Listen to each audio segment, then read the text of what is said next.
প্রিয় শায়েখ হুজুররা কেন এখন আর সুদের ওয়াজ করেন না? সবাই তো সুদের ওয়াজ করে। সুদের ওয়াজ কি রহিত হয়ে গেছিনি? তুমি মধু খাও কেন? তুমি যে কলম দিয়ে প্রশ্ন লিখছো হিডাও সুদে আইছে, তোমার ফ্যাটের ভিতরে সুদ।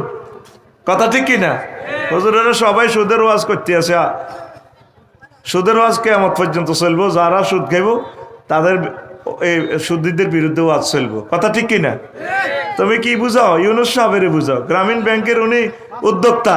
কথা ঠিক কিনা? 35 লাখ গ্রাহক এটার মালিক এই ব্যাংকের। আর সব ব্যাংক মধু খায়। হ্যাঁ, কি খায়? মধু খায়। ইসলামী স্টেট কায়েম না হওয়া পর্যন্ত সুদ থেকে মুক্ত হওয়া সম্ভব নয়। ইসলামী ব্যাংকগুলো চেষ্টা করতেছে। আমার প্রাণের ব্যাংক ইসলামী ব্যাংক বাংলাদেশ, ঠিক কিনা? অনেকে কয় এটা আমরা দখল করছি। ব্যাংক তো আমাদের। কথা ঠিক কিনা?